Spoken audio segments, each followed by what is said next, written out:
What's up, everybody? It's Kenny from Mag Chop. We're chopping it up. Attention, attention, attention. The godfather of instrumentals.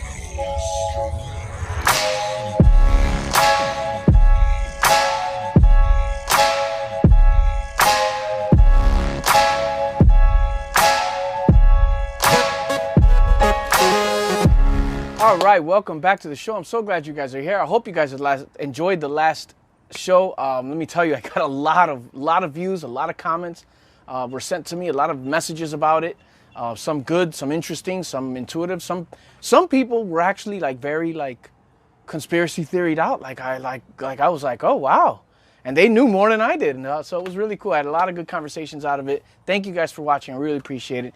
If this is your first time in my channel, thank you for being here. I'm glad you're here. If you've been here before, welcome back. I'm glad you're here. So let's get right to it. A lot of craziness has been going on. The quarantine thing has got us having our kids schooled at home. How many of you are dealing with this? Let's be real.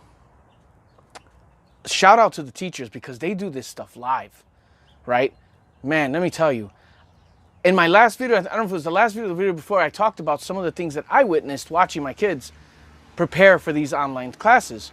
It was nothing compared to what I've experienced since then. All right, so let's get into that.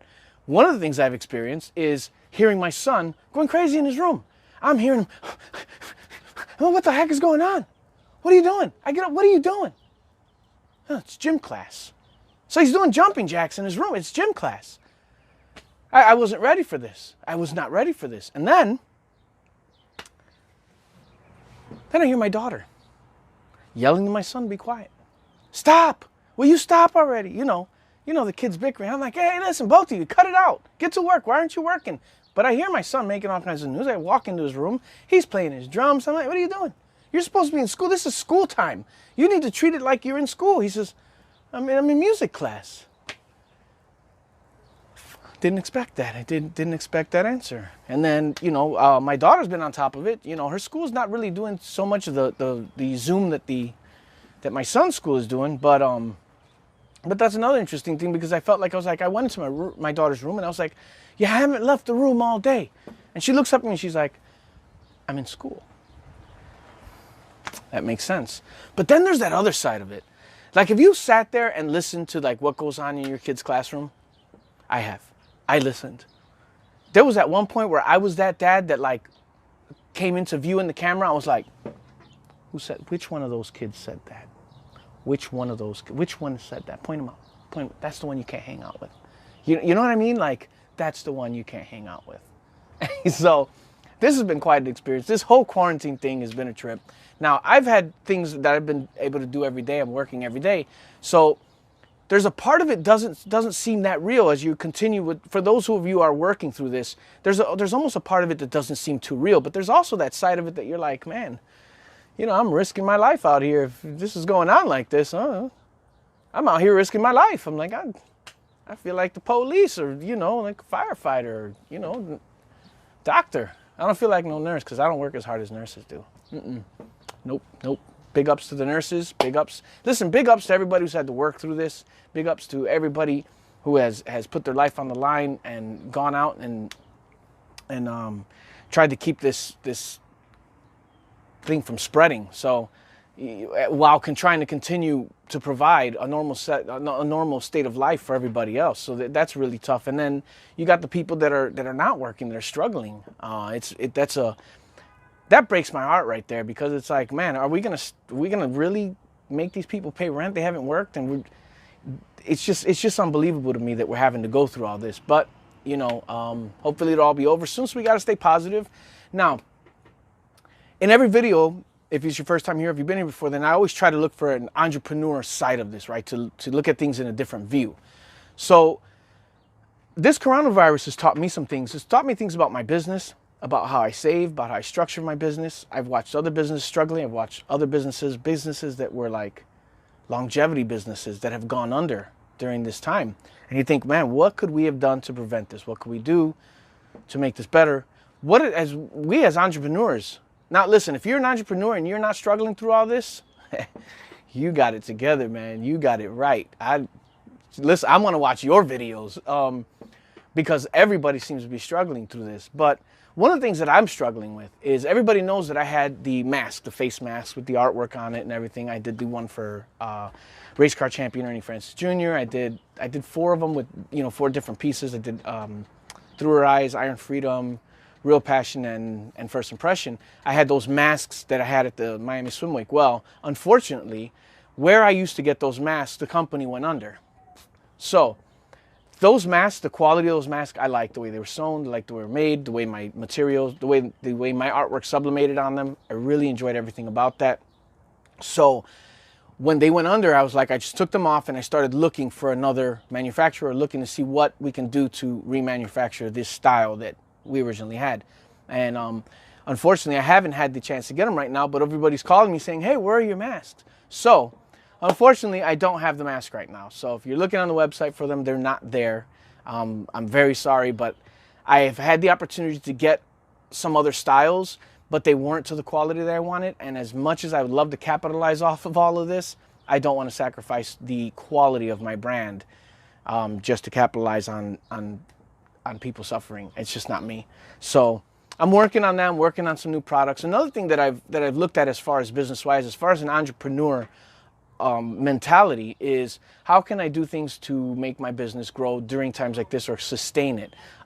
The other thing is that I wonder is how can I create a product that is like those masks, but something else that's also a necessity. So you want to look at your product, look at whatever it is, your product or service, and say, is this a necessity? How do I get it to become a necessity so that I can go ahead and continue my business? Because that's one of the things that's one of the hardest parts to it all. I mean, I've seen so many people lose their jobs. So many companies have gone under. It's kind of, it's heartbreaking. But if you want, this is where we have to critically think and say, what can we do to make things better? What can we do to overcome situations like this? You know, and even with me losing my mask and not having them, as frustrating as that is, it's just a reminder that I need to not have all my eggs in one basket. See, and that's what I did. I was relying on this one manufacturer to produce certain things for me. And I just was like, well, I got them. I'm not going to have to worry about it. This is somebody who's going to be around. And it didn't work out that way. So I know now is that it's really about, if you are in business, unfortunately, you're going to have loyalty to some people and some businesses that work with you. But if there are other people that do it, you need to research them as well in case you need to have a fallback plan. This was another issue that I came about, is that I never bought a lot to keep in stock. I'm not a big inventory guy. And so when they weren't selling, I was glad that I didn't have a big inventory, but now that I need them, I wish I would have had a big inventory. So these are things you got to weigh out. Look at the importance of the product that you're making and say, okay, this is something people are going to need more of. I want to make sure that I have that. You know what I'm saying? So that's one of the things that you want to make sure is you want to look at what you can do to weigh out whether or not this is something that you're going to end up saying, I need to have a lot of these in stock, or I don't need to have a lot of these in stock. So that's one of the things that you want to look. That's one of the things that I would recommend that you look at. So I don't know what you guys have been doing since this whole quarantine thing, but it's like I see a lot of people that are online and they're saying, oh man, I've been working on my house. I've been fixing this. I've been fixing that. My brother's wife recently called me up and came over by the house, and they were here with the kids. And she said to me, she says, man, he got the sprinkler system done. He's gotten this done. And she was really excited. And it was really nice to see her speaking about my brother and all the things that he's been accomplishing. And so I was thinking, man, you know, I mean, I've done some stuff since I've been home. But what I've really been doing is, as you can see, I'm not at the studio now, no artwork behind me. But one of the things I've been working on a lot is this right here. So this is the engine for my Buick. I've had the time now with no events going on and nothing to attend in the evenings that I'm home. So I'm home, and I said, you know what? I'm going to reach out. I started pulling out all these boxes of parts. You know, I came over to the shop, and I said, nobody's here. I'm just going to sit here and work on my engine. So that's what I've been doing. It's been nice. It's been good. My goal now is to hopefully get this engine put together and back into the car by July. So set some goals for yourself. I know that things are rough. Things will be over soon. But throughout this whole time, this is one of the main things that I want to tell people is spend some time getting back to doing your artwork. I know I said this in the last video. Get back to some of your goals, some of your dreams, some of your aspirations, maybe something you're good at that you haven't done in a long time. Take the time to go do it. You know, I really would like to see that from you, and shoot me a message. Tell me, hey, listen, this is what I've been working on. This is what I'm doing now. I'd love to see it all. You know, we're all going through all this. We're going through all this together. So let's make the best of it and try to accomplish things. And like I said, I've seen a couple people that lost their jobs. They've started businesses up.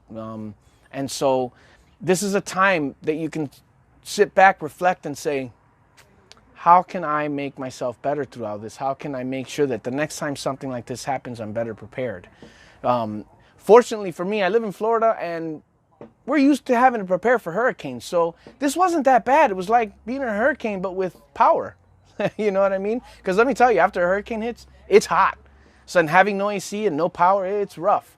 But, you know, to have that fear of going outside and catching something that'll possibly clog your lungs and kill you, I'll take the hurricanes any day. So, you know, make sure you guys are doing something productive. Make sure you searching within yourself and make the best out of this time. I'm Kenny from MagChop. Make sure you go on the website, of course. Get yourself one of the 15-ounce collection mugs. I didn't talk about this one. This mug right here is called Through Her Eyes. It was named online. But if you haven't seen it, this is one of the most elegant mugs in the collection. And you'd be really, really supporting my business if you were to go online now and purchase this beautiful mug or one of the other in the collection. Always remember that at the end of every year, one mug does retire from the collection and new mug design is introduced. So, you know, you want to collect them all. Thank you for watching, and I'll see you guys next week.